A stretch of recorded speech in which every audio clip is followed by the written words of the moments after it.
1000 companies, with some year-round presence in the fortnightly magazine. Thank you for coming here today.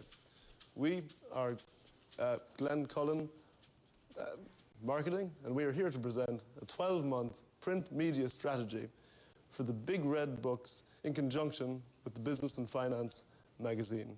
There's 3 phrases that represent our campaign: simple, effective, accounting, depicted via the notebook and pencil. To kickstart our campaign, we have a full-page advertorial in the Business and Finance regular publication. We move into November, where we have a monthly brand awareness campaign. The third element is to sponsor the Top 1000 Companies edition. This represents 40% of the budget that we have been provided. The last element is to have an advertising presence in the Who's Who's, and that's a December issue. I would like to open the floor to questions, which will be answered by the strategic team here. Okay, firstly, Maria, very good presentation. Congratulations. In terms of the concept of the notebook and pencil, I'm just wondering how you came up with that, because the Big Red Book got its name originally from the old red ledger style. Mark, we contacted 3 of your existing customers, and one of them runs a business practice, and we tried to get an explanation of the product because we didn't understand it. His explanation was that it's like a ledger and a pencil, but put into a software package. And for us, we wanted to keep the creative very simple. I think your creative is quite good. I think that all I like about your creative is the simplicity of your creative. Yeah. However, the call to action is very important in an ad campaign. The one thing I noticed is missing is a website.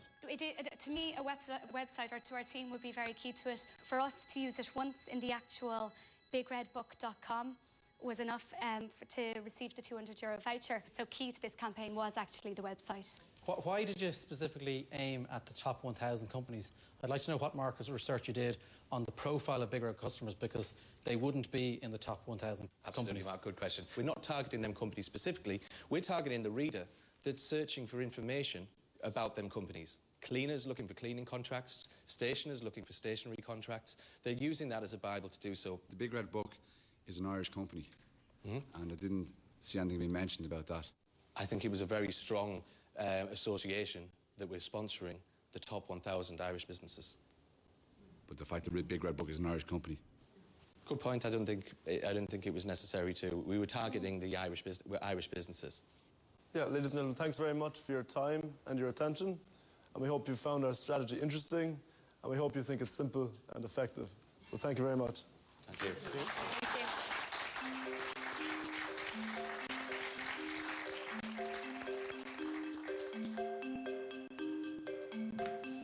you. Next up is Setanta and Team Platinum, who have put most of their budget into maintaining a presence all year round in the fortnightly magazine. Welcome, everybody, ladies and gentlemen. A recipe for success.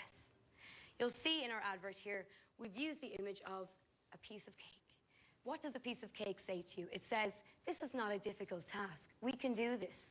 We targeted new business with 34% of our overall budget. The remaining 66% has gone on the established businesses. We want Big Red Book in every issue of Business and Finance. So the breakdown there is 4.5% went into the who's who in Irish business. 8.5% of our spend went into the top 1,000 companies. And the remainder went on the breakdown of the half-page adverts and the 1.5-inch strips to keep that continuity and to keep that presence for Big Red Book right through the year. The whole concept, the recipe for success, we're tailoring our message specifically. So if the concept stays the same the whole time, but the ingredients will always change, and the products down here, our serving suggestions are going to change, and we can tailor those accordingly. So if we're talking about the top 1,000 businesses, then we're going to go with the premium products that the Big Red Book is selling, and we're going to tailor the ingredients according to that. We will open the floor now for any questions you might have. And thanks for your time. Aoiffe, very good presentation. Well done, Setanta. How important is attention to detail to yourselves? Well, I'd like Can I be specific? Sure. And it's been a little bit pedantic, but my name is spelt wrong in the ad. Okay. Apologies for that. So who did your ad copy reading? Ruth? Yeah, we took it, absolutely. My sincere apologies, Mark. It absolutely was a complete oversight on our behalf. Again, congratulations on your presentation.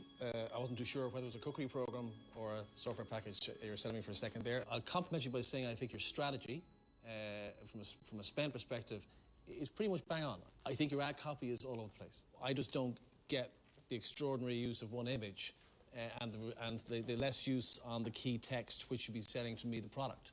I don't know. I personally love this concept. I think it ties into exactly what you need, and it all goes back to tailoring the ingredients. The method can change. The concept can remain, but like what goes in here in the text in your method, you can change it to whatever circumstance you want. Yeah, I wouldn't be overly defending your ad copy. I'd be playing on the positive, which is your strategy. I still think your ad copy is a loaded shot. And earlier on, Aoiffe, you mentioned that it's basically a piece of cake. So why didn't you use the strapline, it's a piece of cake? We believe that the imagery was large enough to depict exactly that it is, this product is a piece of cake to use, and it's very simple and straightforward as our research has followed through. I think that's lost in the headline. I mean, I'm in this business myself, the advertising business. You're being too clever by expecting people to understand the cake concept, and the brand is absolutely lost. Great, thank you very much for your time and for your feedback, and we'll all bring it forward, I'm sure.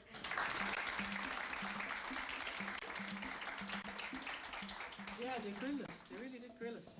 They spelled Mark's name wrong. I can't believe that. I'm going to shoot you. Sorry, I didn't take to shoot you on that one, so whoever was speaking that one. See, you would presume that if you call out Mark on the phone. As the teams dissect their performance outside, Mark and Ian dissect their strategies inside. There are elements of each which are very, very good, reasonably and particularly bad. A clear message was given to them yesterday. So the question is, who got that message across first and best? However, both teams have a long night ahead as they wait until Bill's boardroom tomorrow to find out who has won.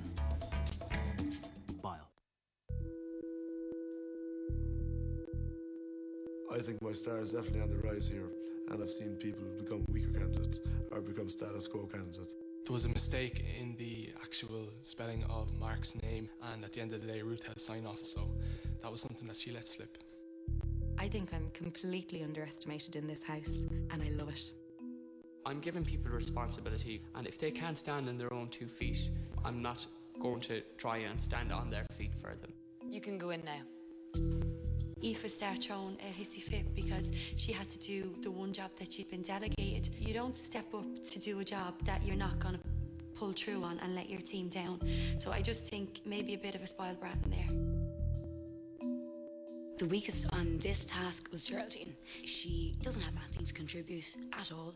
She has a bad attitude, she's got a chip on her shoulder, she'll sit there, she might say one sentence that probably's already been said about 10 times. Someone else might say something relatively like it, and she'll say, that's what I said, that's what I already said, like.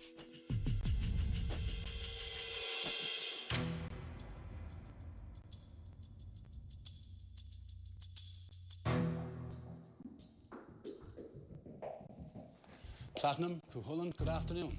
Good afternoon, Bill.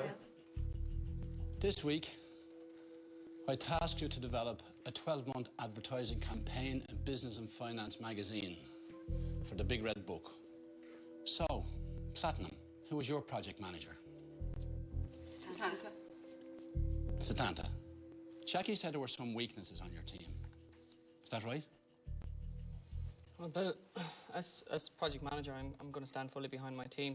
I'm not going to stand here and slate anyone at all. Didn't hear me using that word, did you? No. So, were there any weaknesses on your team? We all, you know, we're all people. We all have our own weaknesses. I can only speak for myself, and I know I had I'm not asking you to speak for yourself, Setanta. It's a straightforward question. Were there any weaknesses on your team? Yes, Bill. Okay. Aoiffe, and how did you find Setanta as your project manager? I thought Setanta did a good job. He was relaxed. Time management was probably the only thing I could say might have went against us a little bit. Time management went a bit against you. Do you think that's a mild way of putting it? Well, we really wanted a concept that we were happy with. We didn't want to settle, and I'm going to put my hand up here. We lost a bit of time due to my indecision. I wanted to get a Rubik's Cube as well. We did lose time there, and I have to put my hand up for a lot of that lost time. Brendan. Yes, Bill. You're an entrepreneur. Businessman, Bill. I don't like being referred to as an entrepreneur. Oh, I see. So you don't think that businessmen take risks? I do take risks. That's Bilbo. fine. That's what